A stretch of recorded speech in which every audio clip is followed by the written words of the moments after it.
Donc pour ce micro, comme vous pouvez le voir vous-même, il est encore sous son blister, je ne l'ai pas déballé pour le tester, ni même découvrir. Rien du tout, je vais tout faire avec ça, tout ça avec vous en vidéo. Donc je vais tout de suite procéder à l'ouverture.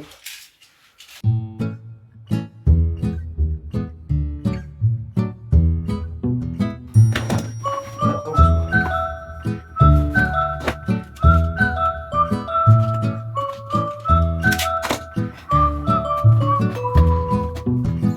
Ah, c'est comme ça. Hop. Ouverture de la boîte. Oh. Voilà, donc ça, hein, juste petite plus dans le packaging, c'est vraiment pas nécessaire. Il ne va d'ailleurs probablement pas servir. On a ensuite une petite valise de transport. Donc une valise de transport qui est assez rigide, mais pas complètement. Elle est surtout rigide dans les angles. Donc c'est vraiment de protection et de transport. Je trouve ça vraiment super pratique. Je savais que quand je l'ai acheté, j'ai pris avec la valise. Parce que je voulais ça, vraiment, c'est ultra pratique. Il reste quand même dans la boîte, avant qu'elle soit totalement vide, le filtre anti-pop qui est énorme. Moi, pour l'instant, le filtre anti-pop, je valide totalement. Puis après, du coup, c'est tout ce qu'on avait dans la boîte. Tout le reste, c'est dans la valise. Et puis bon, on a toutes les capacités dessus, les machins, les trucs. Et donc, qu'est-ce qu'on va faire avec ça? On va l'ouvrir. Et on va tout de suite découvrir ce que c'est. Donc j'ai le micro immédiatement là. J'ai un socle pour le micro. Et ici j'ai les modes d'utilisation avec... Ah oui, donc là-dedans j'ai le câblage. Donc c'est bien, ils ont même mis un petit sac pour le câblage, les modes d'utilisation et tout. Rangé derrière un filet élastique, du coup c'est nickel. Le micro qui est là et qui est tenu par une lanière scratchée. Ici, j'ai le pas de vis. Et là j'ai le maintien du micro. Franchement c'est clean, hein. Franchement elle est très très propre la boîte.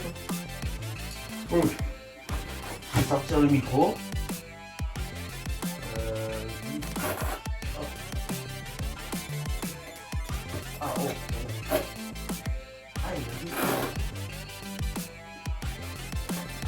Oh, il est pas si lourd que ça.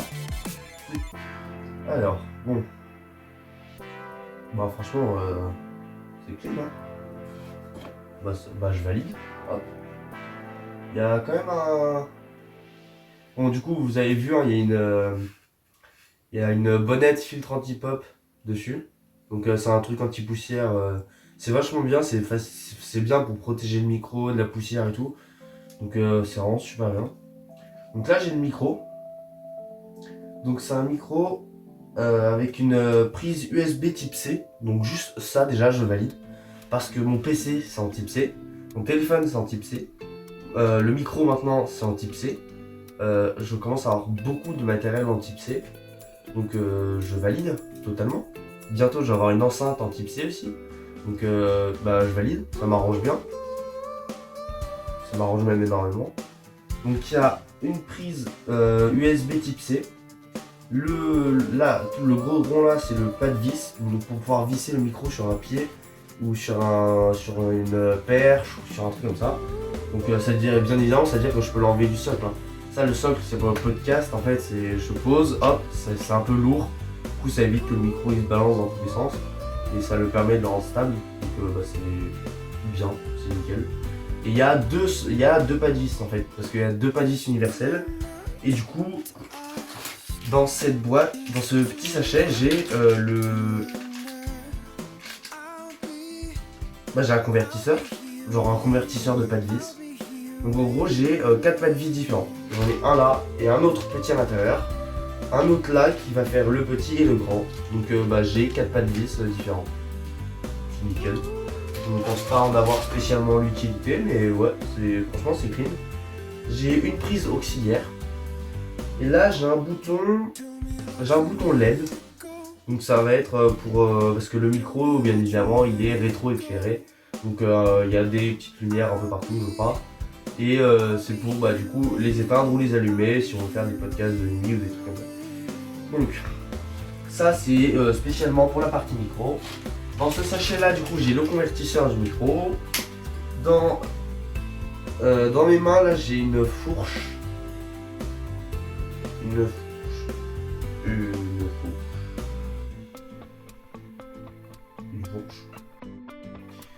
Ça doit être pour foutre le micro là. Ah ouais, ok, c'est bon, j'ai compris. En fait, j'ai dit de la merde tout à l'heure.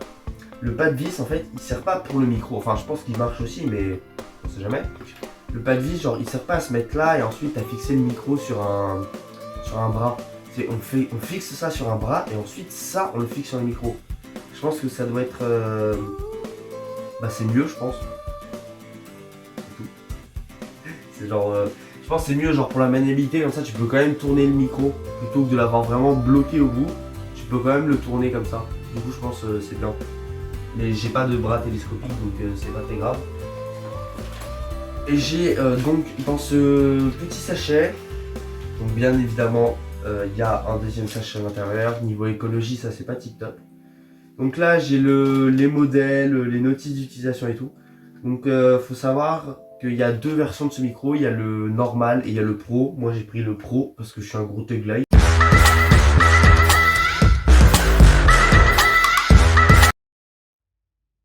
Donc j'ai un câble qui est long, il doit faire 3 mètres, avec une prise USB ici et un câble USB type C, enfin du coup un branchement qui est plaqué or pour avoir une meilleure qualité tout simplement de transmission, de rapidité, de solidité, de tout. Du coup c'est celui que je vais brancher en dessous du micro pour recharger le micro et transmettre les sons directement au PC sur lequel il sera branché. Donc le micro que j'ai acheté, comme vous pouvez le lire là, c'est le M-Drill One Pro de la marque Stronmax. Donc Stronmax, c'est une marque assez reconnue dans le milieu du stream et du gaming parce qu'ils font des trucs de bonne qualité, tout simplement. Voilà, il n'y a rien d'autre à dire. Ils font surtout des micros, mais ils font aussi des enceintes, je crois, des éclairages RGB. Et puis vous savez les pads là pour mettre des sons de fond ou quoi, que je n'ai pas bien évidemment pas la thune pour acheter, ça coûte de la chair sa race. Mais du coup voilà, c'est un micro Stronmax, donc putain la boîte elle est nickel. Donc je recommande énormément déjà cette boîte, enfin cette marque pour l'instant, le packaging il est juste ouf, il est incroyable. Donc c'est le M-Drill One Pro, donc il existe plein de versions, moi j'ai choisi celle-là parce que tout ce qui me plaît, enfin il avait tout ce qui me plaisait, donc la valise et tout ce qui va avec. Il avait un petit peu d'éclairage sur lui-même, du coup ça me plaisait. Et il y avait un truc surtout qui me plaisait énormément. Je vous expliquerai plus tard ce que c'est, mais j'ai un truc en particulier qui me plaisait et ça je le voulais quoi qu'il arrive. Donc il y a marqué Vertigen Technology, donc je sais pas ce que ça veut dire. Donc c'est du 96 kHz, donc 96 000 Hz, je pense. Donc il fait du 24 bits Studio Guard Recording. Qu'est-ce que tu veux que je te dise de plus? Moi je dis, c'est validé, cette étape-là, rien à dire quoi. C'est le micro que j'ai acheté, donc c'est le meilleur quoi. Ah oui, c'est un... Ah oui, très important, c'est un micro à 4 modes d'enregistrement. Donc, pourquoi 4 modes d'enregistrement? Déjà, il y a le mode simple. Donc, c'est juste un micro qui sort et ça entend à 360 autour. Donc ça, c'est bien pour, par exemple, faire une vidéo quand tu es tout seul. Voilà. Après, il y a le mode, je sais pas comment ça s'appelle, je crois que c'est le mode podcast, où genre t'entends d'un côté et c'est tout. Ça s'arrête là, voilà. Avant c'était t'entends à 360, maintenant t'entends juste à 30 degrés dans vers toi. Ensuite t'as le mode Dolby Atmos, donc c'est t'entends les reverbs. Par exemple, si ça c'est le micro, quand je vais parler là dans ton oreille, tu vas l'entendre du coup à droite. Quand je vais parler là, tu vas l'entendre à droite. Non, à gauche. Quand je vais parler là, tu vas l'entendre à gauche. Quand je vais parler là, tu vas l'entendre à droite dans tes oreilles. Donc ça marche que sur les casques ou écouteurs qui ont la spatialisation du son. Donc en général, c'est la technologie Dolby Atmos. Donc c'est vraiment quand je parle là, tu l'entends à gauche, et quand je parle là, tu l'entends à droite. Et je peux faire hop, parler comme ça d'un seul coup, et tu vas entendre que ça passe d'un côté à l'autre. C'est incroyable comme sensation, avoir ça dans les films. Donc j'ai trouvé. Donc il y a le mode cardioïde. Donc ça c'est quand on fait des vidéos par exemple, ou du stream. Ça va entendre en fait un peu en forme de cœur. Ça va entendre la pointe du cœur, c'est moi. Et ça va entendre autour, mais pas derrière. Pour éviter d'avoir des mauvais signaux avec le PC par exemple. Et du coup c'est bien. Donc ça c'est le mode cardioïde. Ensuite il y a le mode stéréo. Donc ça c'est ce que je vous disais. Le mode stéréo. Voilà, donc le mode stéréo c'est quand t'entends à droite, puis vers la gauche, etc. Le mode omnidirectionnel c'est quand t'entends tout autour. Et le mode bidirectionnel c'est quand t'entends de chaque côté. Pour faire par exemple la question-réponse. Tu poses une question, l'autre répond et du coup t'entends de ce côté et de ce côté et c'est tout. Donc il y a ces 4 modes là. Donc qu'est-ce que ça fait un micro avec 4 modes? Pourquoi tous les gens n'ont pas ça?